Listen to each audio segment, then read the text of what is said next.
Assalamualaikum warahmatullahi wabarakatuh.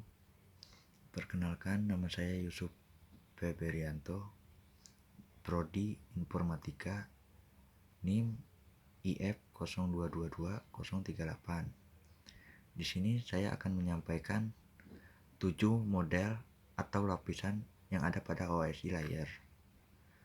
Kita mulai dari lapisan pertama, ada physical layer.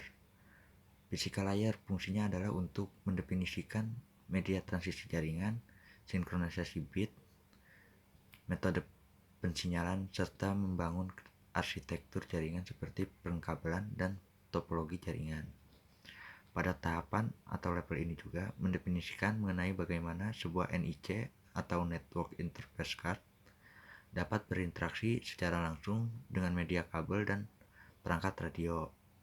Untuk setiap pengiriman data melalui tiap layer dapat dianalogikan seperti Anda mengirim surat.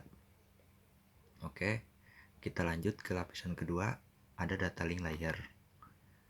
Pada data link layer memiliki tugas untuk menentukan setiap bit data dikelompokkan menjadi format yang disebut dengan frame.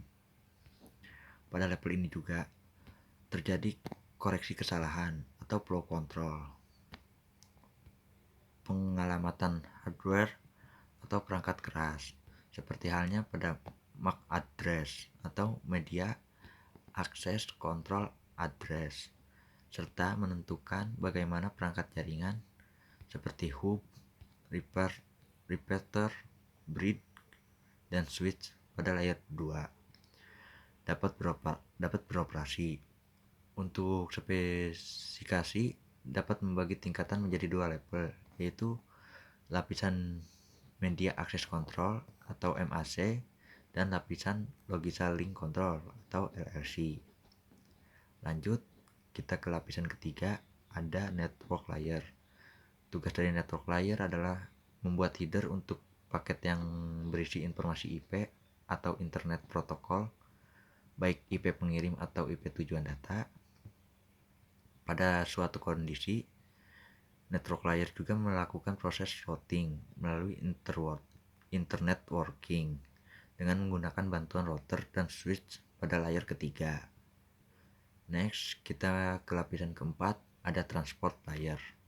Transport layer mempunyai fungsi untuk memecah data menjadi paket data serta memberikan nomor urut untuk setiap paketnya, sehingga nantinya dapat disusun kembali saat sampai pada tujuan.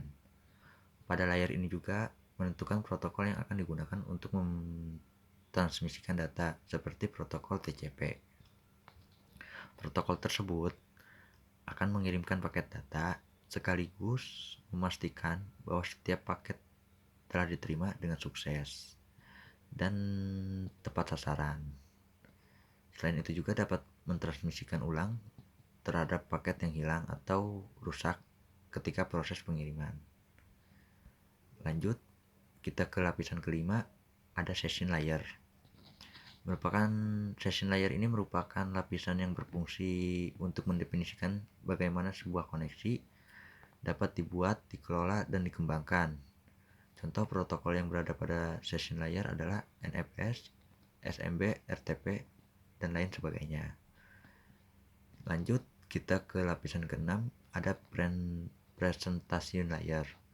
Lapisan yang ke-6 adalah presentasi layer, di mana mempunyai fungsi untuk mentranslasikan format data yang akan ditransmisikan oleh aplikasi melalui jaringan ke dalam format yang dapat ditransmisikan oleh sebuah jaringan. Pada layer ini, data juga akan terenkripsi dan deskripsi melalui sistem. Contoh, protokol yang berada pada presentation layer adalah MIME, SSL atau Socket Secure Layer, TLS, dan lain sebagainya. Lanjut, kita ke lapisan ketujuh, lapisan terakhir, ada application layer.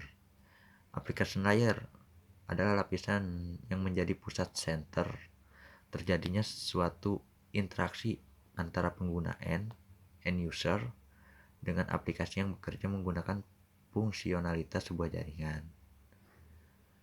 Fungsi untuk melakukan konfigurasi mengenai bagaimana cara aplikasi dapat bekerja menggunakan resource jaringan, dan kemudian dapat memberikan pesan saat terjadi sebuah kesalahan pada proses pengaturan jaringan.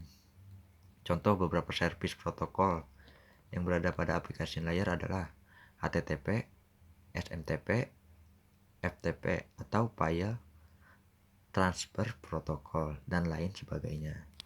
Sekian yang bisa saya sampaikan. Kurang lebihnya saya mohon maaf. Wassalamualaikum warahmatullahi wabarakatuh.